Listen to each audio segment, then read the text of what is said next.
support among U.S. veterans for ending the war is just as strong. A recent poll from the Democratic-leaning firm PPP found that veterans supported the decision to withdraw from Afghanistan by a more than 2-to-1 margin. Today, Iraq War veteran and chairman of the progressive veterans group VoteVets, Jon Soltz, tweeted this. He said, quote, "Joe Biden sees this war like those of us who fought in Iraq and Afghanistan. He sees it as a man whose son served there. He understands our 20 years of pain. No academics or theorists can argue hypothetical what-ifs with his pain and our pain. Today, I am proud of what the military was able to do in Afghanistan. And people in D.C. don't want to hear it. But President Biden, who accepted responsibility for what went wrong, deserves credit for what went right." Joining us now is Jon Soltz. He's an Iraq War veteran. He's the chairman of VoteVets. Jon, Mr. Soltz, it's really nice to see you. Thanks for making time to be here tonight. Thanks, Rachel. So I feel like we've known each other for a long time, Jon, and I feel like I have a little bit of a slightly keen perception into your way of thinking about these things. And I was really struck by your decision today to say, you know what, I am a veteran and I am happy with this decision and President Biden deserves credit for it. What I felt like I perceived in that decision by you was exasperation with the criticism that the president has received for this decision. Is that a fair perception?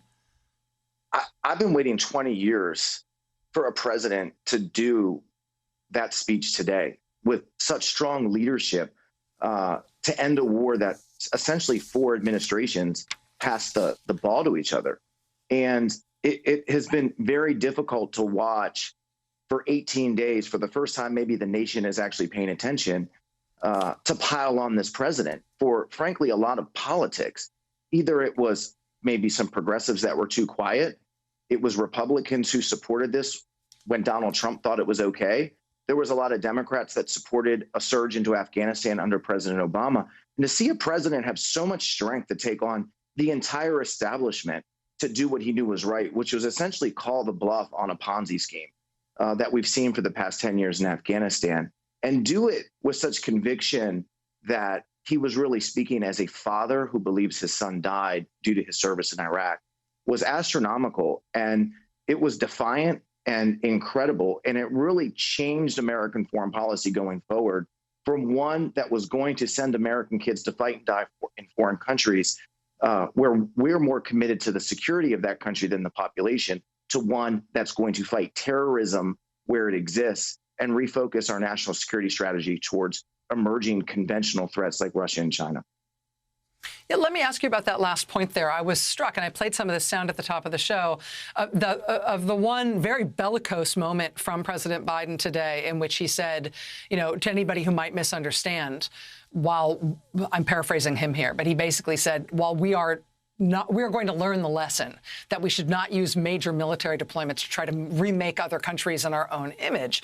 Anybody who misunderstands that, you should know, if you seek to commit a terrorist attack targeting Americans or our allies, we will hunt you down and we will make you pay. We will not forget. We will not forgive. We will not rest.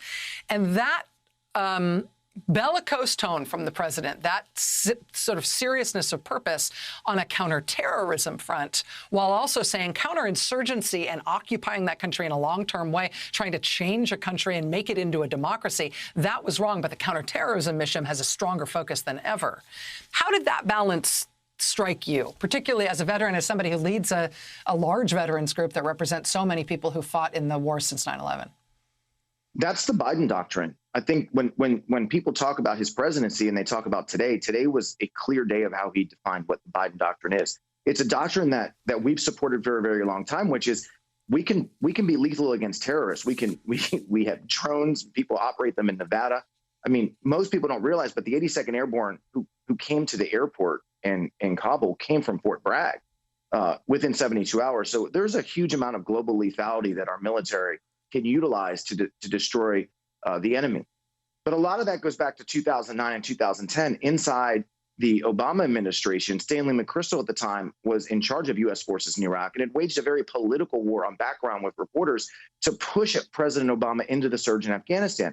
Joe Biden was against that surge. And a lot of what we've seen play out in the last week has its roots in those conversations. And what Joe Biden delivered today was essentially the vision that I believe he wanted to deliver in 2010, which was we don't want to put 100,000 extra troops into Afghanistan, that we want to focus on bin Laden. And to be fair, if we had killed bin Laden and left, it would have saved our country 10 years of muddling through Afghanistan where, hundreds and thousands of people have been killed and billions of dollars have been wasted. Jon Soltz, himself an Iraq war veteran, the chairman of VoteVets. Jon, it's nice to see you, my friend. Thanks for joining us tonight. And thanks for your willingness to talk on this. I know that this can sort of be the bleeding edge of some of these discussions right now. I really appreciate you being here tonight. My pleasure. Thank you.